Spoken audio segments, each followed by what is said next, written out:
La question porte sur le déplacement des personnes à travers la stratosphère et, évidemment, sur les bénéfices économiques de cette démarche.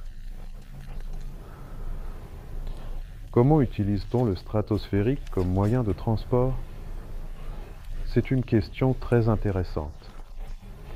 D'ailleurs, en parlant des héros des années 30, ce qui freinait le développement de la technologie à l'époque, c'est la question de la certification et les exigences de sécurité qui incluent des protocoles stricts et des vérifications rigoureuses, car aujourd'hui dans de nombreux pays un vol humain dans la stratosphère sur un appareil non certifié est pratiquement impossible d'un point de vue juridique en raison de lois et de régulations complexes, ou alors c'est une urgence très compliquée, c'est bureaucratique, en tenant compte des normes internationales et des standards de sécurité qui sont en constante évolution pour garantir la sûreté des passagers. Mais il existe un certain nombre de pays avec des exigences plus flexibles et accommodantes. En effet, beaucoup d'entre eux se trouvent en Afrique et c'est un véritable domaine où cela est possible, où un tel business peut être proposé. Du point de vue des gens, cela est généralement considéré comme du tourisme. Tout d'abord, cela est dû au fait que le point d'atterrissage de l'appareil est, bien sûr, de manière prévisible en termes de la trajectoire de vol, mais il existe certainement un certain écart qui est, sans aucun doute, un peu imprévisible. Imaginez que vous volez de l'ISS vers la Terre dans une capsule. Je pense que ce n'est pas très bon du point de vue du confort, même si c'est très intéressant. C'est pour cela qu'il y a ici davantage d'effets émotionnels d'impression, et c'est probablement pour cela qu'il y a du tourisme. Du tourisme extrême, bien sûr, oui.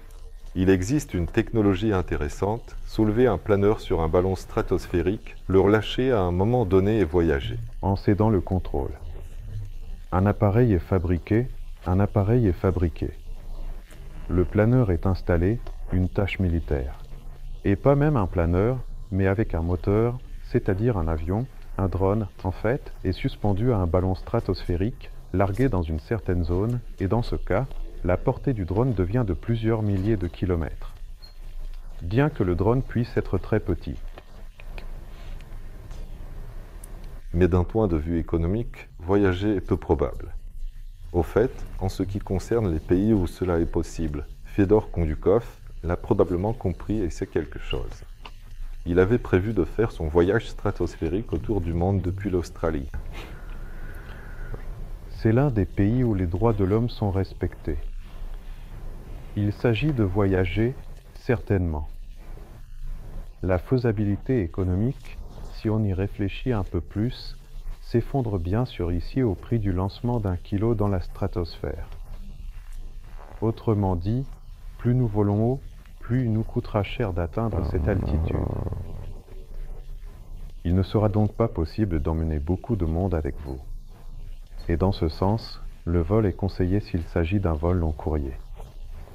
Si l'on parle de mois, voire d'un an d'existence d'une charge utile, alors, comparé aux voyages spatiaux, c'est des dizaines et des centaines de fois moins cher, voire 1000 fois moins cher. Mais si on compare avec un vol en avion, où des centaines de personnes peuvent voyager confortablement avec un atterrissage précis, alors la mission de transport est mieux réalisée par l'avion. Chaque type de technologie est pertinent dans son cas spécifique. Mais l'esprit humain est ingénieux. Comme les dirigeables, d'ailleurs.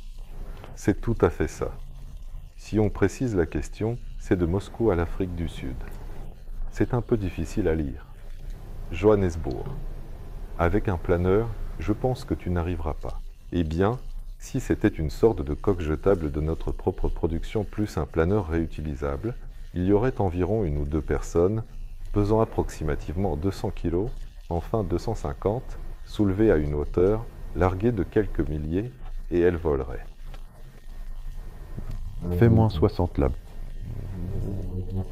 Oh mon Dieu, qu'est-ce que je dis? Nous avons besoin d'un système de survie et de combinaison spatiale. Une combinaison spatiale spéciale pour les touristes afin de ne pas alourdir la capsule elle-même. Ce n'est pas économiquement faisable, dites-vous, oui, premièrement, c'est plus cher de le soulever jusqu'à là-bas. Mais tant que le modèle économique dans lequel nous vivons est comme ça, non.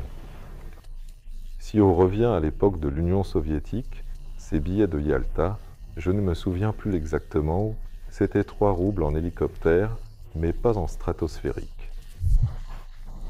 Pour l'instant, actuellement, il n'y a ni solution technique viable, ni un clapet de drainage ou un mécanisme de sécurité qui pourrait efficacement garantir que la pression interne ne dépasse jamais la résistance maximale de l'enveloppe extérieure. C'est un peu similaire à ce que nous avons réalisé lors de notre tout dernier lancement. Oui, mais l'idée, c'est qu'elle doit résister à la pression calculée. Si jamais on parle de la coque de ballast ou de la coque à gaz. Parce que si on prend notre dernier vol, il y avait un lancement sans coque de ballast. On parle du fait qu'il faut absolument libérer une certaine quantité de gaz. L'enveloppe est ouverte sur l'atmosphère. Par exemple, si on veut que ce gaz s'échappe, on doit installer un tuyau de taille appropriée. Plus le tuyau est grand, plus le volume de gaz à basse pression dans l'enveloppe que nous pouvons libérer est important. Donc, si nous ne voulons pas que cela se produise ou que nous ne voulons pas que l'air soit aspiré à l'intérieur de l'enveloppe pendant le décollage ou le remplissage de gaz, nous mettons un petit tuyau que nous attachons ou insérons à l'intérieur de l'enveloppe. Ici, on ne parle pas d'une vanne, mais de la taille de l'appendice et de la longueur du tuyau, ainsi que des opérations et manipulations qui se déroulent avant les lancements. Si on parle de la coque de ballast, alors bien sûr, on ne peut pas mettre de vanne de sécurité, de vanne de drainage, parce qu'en modifiant le volume d'air à l'intérieur de la coque de ballast, tu changes l'altitude à laquelle l'appareil vole. Oui, du coup, ça perd tout son sens, cette coque. Oui, on peut, bien sûr, faire comme ça, ou on peut mettre une vanne pour la pression critique, c'est la pression acceptable pour l'enveloppe avant qu'elle ne se déchire, afin d'éviter sa destruction si jamais il y a un incident imprévu. Mais un cas imprévu signifie qu'on a fait une erreur quelque part dans nos calculs, soit en remplissant trop de gaz hélium dans l'enveloppe, soit qu'on a mal évalué la surchauffe du gaz à l'intérieur de l'enveloppe lors de la phase de conception. Ça doit être pris en compte lors des essais. Pendant la phase d'essai, il y a sûrement un sens à cela. Si nous parlons d'une personne, si une personne volait sur un tel appareil, alors, bien sûr, il vaudrait la peine d'installer une vanne de vidange. Cela empêcherait le gaz de se rompre dans la coque. Nous passerions simplement à un autre niveau de vol, mais le vol continuerait. Et si ce sont des lancements rapides, bon marché et industriels, quel est l'intérêt d'augmenter le coût de la construction et de la compliquer ? Il y a aussi un autre point.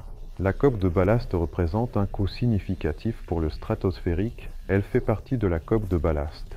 Si on fait des lancements en masse, par exemple commerciaux, et qu'on utilise ces enveloppes plusieurs fois après le premier lancement, alors ça a du sens d'installer une vanne pour éviter la destruction, par exemple, de certaines enveloppes spécifiques. La vanne a relâché, l'enveloppe est revenue, on l'a un peu secouée et on l'a relancée. Google payait un supplément pour récupérer les appareils.